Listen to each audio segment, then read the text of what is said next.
Ito ang probinsya ng Bukidnon, isang mayamang probinsya lalong-lalo na sa sektor ng agrikultura.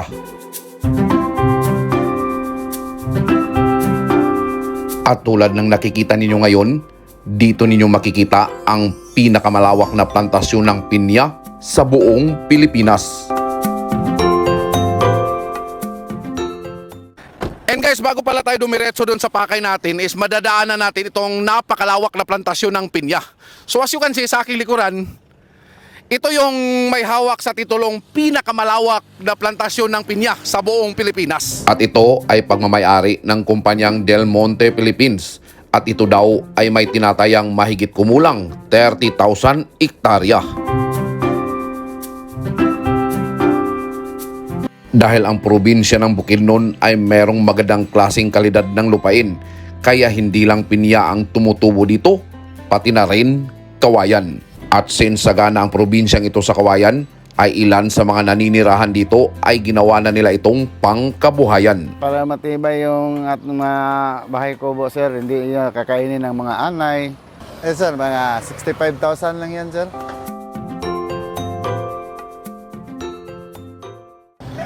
Yun, so magandang araw po sa inyong lahat, no? So andito tayo ngayon sa Barangay San Miguel, Manolo Fortich, Bukidnon, dito sa Mindanao, dahil binisita natin ang sikat na pagawaan ng modern bahay kubo.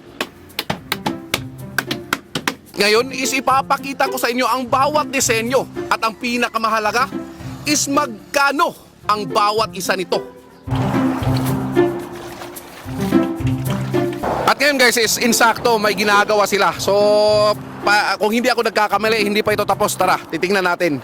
So sakto guys, dahil may nakita pa tayo, naabutan pa tayong ginagawa nilang bahay kubo. So hindi pa ito tapos. Ngayon is alamin natin kung ano ang insaktong proseso nito bago makagawa ng isang ganito. Ano pangalan natin, sir? Apollo Clemente. Si Sir Apollo. So sir, itong kubo na ito, sir, is mga ilang araw kaya ito bago matapos, sir? Ang 1 month, sir. Isang buwan pa to bago matapos.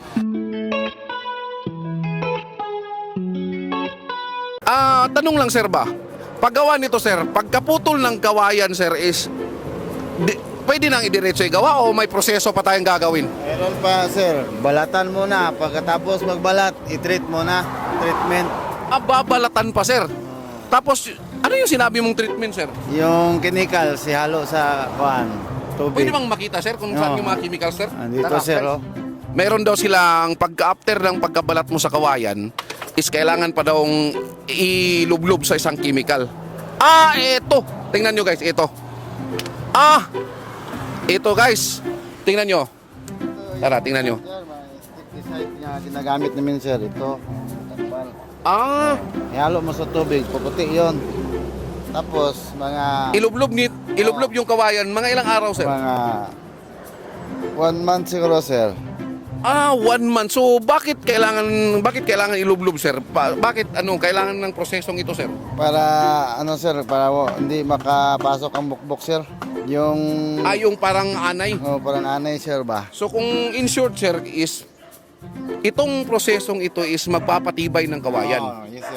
Okay.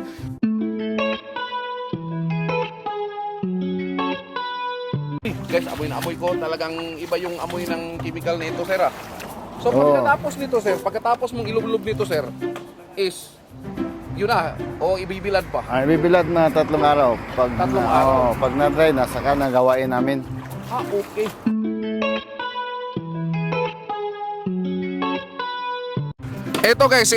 Ito is parang skeleton pa to, pero bibisitahin natin sila, bossing dito na gumagawa sila.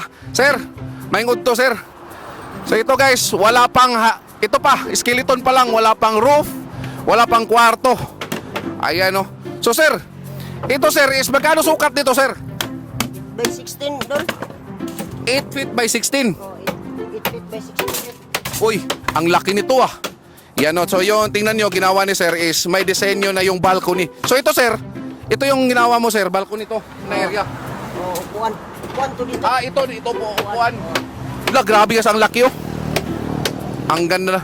So mga ganito sir, matagal pa ito matapos sir, no?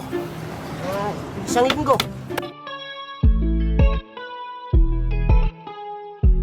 Sir, Hindi pala madali magawa ng bahay kubo, sir, no? Hindi. Mainit. Saka Makati pag linis. Grabe, no? Makati pag balat. Pero sir, ikaw sir, mga ilang taon ka na gumagawa ng bahay kubo, sir? Mga 9 years. 9 years. So sanay ka na sa kati at init, sir, no? Pero sir, ako sir, hangang-hanga ako sa inyo, sir. Napakagaling niyo, sir. Ang ganda ng pagkagawa niyo, sir. So by the way, sir, itong ginawa niyong 8x9, sir, is magkano naman presyo nito, sir? Nasa 100. 100,000. Oo. Pero ano yung roof nito, sir? Is bubong? Kulurog. Ah, color roof na. Pre-deliver na siya. Pre-delivery na for 100. Pero yung kugon, sir, is iba pala yung presyo kumpara sa color roof. So itong ginawa nyo na nila, sir, is nasa mga 100,000 dahil yung roof nito is yung yero na o color roof. Uy, ayos. So dito guys is ginagawa pa nila itong sahig. Andito na parte, ito sir, upuan. Upuan dito ulit. Sama natin si Sir Apollo para siya yung ma-explain dito. Sir. So ito sir, mayroon pa to, may lalagyan pa to ng kisame? Wala na.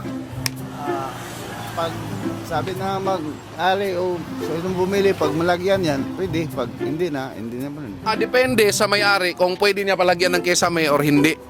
So ito sir, ito is, kung hindi ako nagkakamali, balcony ito sir, no? Balcon, tapos ito yung kwarto. Dali guys, pasok tayo. Okay. Guys, alin, pasok. Ito yung kwarto. Dito yung higaan. So mga ilang kayang nito, sukat nito sir, kwarto. 8. Okay. So pwede din sir na dito sir, lagyan natin ng cabinet. Pwede sir, ito. Dito, lagyan ng cabinet. Grabe. Sir, ito sir, anong ano to sir? Anong Kugon yan. kogon? Grabe. Pero sir, what if kung ng customer natin is gusto niya wag kogon? Okay lang. Lagyan natin ng yung ano ba yung tawag nun? Kuluro? Koloro. Okay din. So depende kung sa customer. Pero pag ganito sir, para mas malamig tong kogon kumpara sa Malamig. Kung ako guys, kung ako meron akong ganitong klaseng kubo, gusto kong ganito talaga. Dahil feel ko talaga na kubo talaga. Dahil malamig to kumpara sa sir, no? Sa scene. Pero ngayon sir, pag natapos to, magkano kaya ang abuti ng presyong ito sir? Ito, 45 lang. Ito sir, 45 lang ito. 45,000. Uy, ayos na rin to sir. 45,000 guys, narinig nyo ha? Itong kubo na nasa sukat na 6 feet by 7 is nasa 45,000 na. May kwarto na, may balcony na, tapos yung bubong, yung roof is kugon. And guys, itong sa likuran ko is ito yung finished product. So ibig sabihin, pwede na itong ibenta. And by the way, ito ay may sukat na nasa mga 10 by 16 feet at nagkakahalaga ito na nasa 110,000. So ngayon is ipapakita ko sa inyo kung ano nga ba ang itsura ng finished product ng modern bahay kubo na nagkakahalaga na nasa mahigit 100. Tara! So bago natin ipapakita yung loob is titingnan natin muna yung labas nito. So as you can see, naobserbahan nyo, makintab na ito. Dahil sa ito is linagyan na ng varnish at sabi kanina nang nagbabantay dito is may nilagay sila ditong spray para iwas bukbok. So ito yung likuran, ayan. Ayun, may lababo na guys. At naobserbahan nyo is hindi kugon yung roof dito. Ito yung color roof. Kaya isa ito sa dahilan kung bakit may kaibahan ng presyo. Ayan, so sa baba, wala pang semento dahil for delivery pa ito. Ayan, napakalaki nito guys. Tapos ang ganda ng presentable. At saka ito yung numero. Kung just in case gusto nyo tawagan, ang gumawa nito, ayan yung numero guys. Post nyo lang kung gusto nyo makita. Ayan, so pasok tayo sa balcony dito guys. Wow. Sir, maingod to sir. Grabe guys, ang ganda oh. Wow. Grabe. Ang lapad pala nito sir, no? Ito is sukat dito 10 feet at dito naman is 16 feet.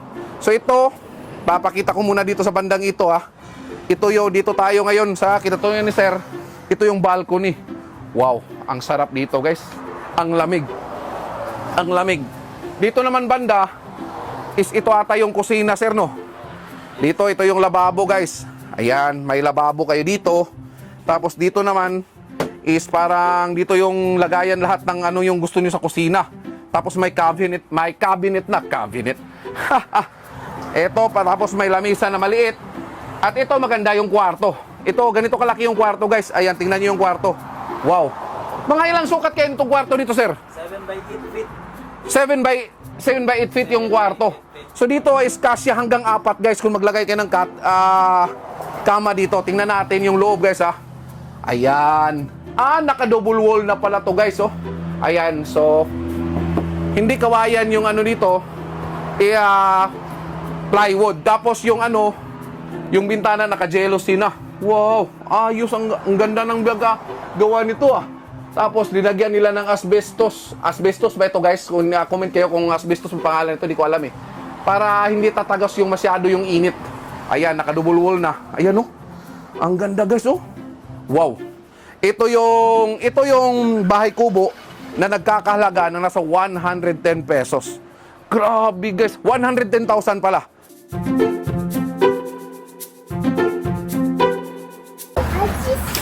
And guys, grabe. Sobrang init ngayon, hilabusing. Ayan, so ngayon is bili muna tayo ng Coke. Grabe, hindi biro yung init. Ma'am.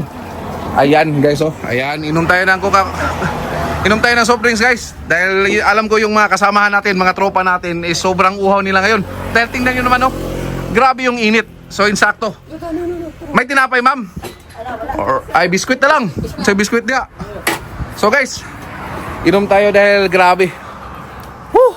Tuyong-tuyo na yung lalamunan. Hindi biro yung init ngayon. Panahon ngayon. Pero alam ko, mamaya siguro uulan to. Grabe. Mga ikaw kamay biradat, Suiwi? Oh, magigibit. Tuyong-tuyo yung ano natin, lalamunan, guys. Inom tayo. Ayan. Woo! Grabe yung init ngayon. Di biro. And by the way, guys, sa mga naghahanap kung saan nakapwesto ito, Barangay San Miguel, Manolo Fortins lang ito. At hindi kayo mawawala dahil ayan, oh, National Highway lang ito. Ayan, daming truck na dumadaan. Ayan, oh, madali lang ito makikita dito sa San Miguel, Manolo Fortins. At hanapin nyo lang sila, bossing. Ayan, nakahilira lahat ng mga pagawaan ng bahay kubo dito. Sir, panghuling tanong, sir. Just in case na may magpagawa Luzon, Visayas, sir, pwede kayo dito, sir? Pwede kaya? Visayas, Luzon? Pagka yung pag okay lang sa presyo, sir. Okay na, sir. Depende sa presyo. Okay, sir. So kahit saang lugar, sir, pwede kayo para malaman ng ating mga nanonood ngayon na kayo is kahit saan dito sa Pilipinas is pwede kayo. Depende kung maano yung presyo. Yes, sir. Alright. Alam kong maraming manonood nito, sir. Is saan kayo pwede hanapin, sir? May number ba kayo, sir? Meron, sir.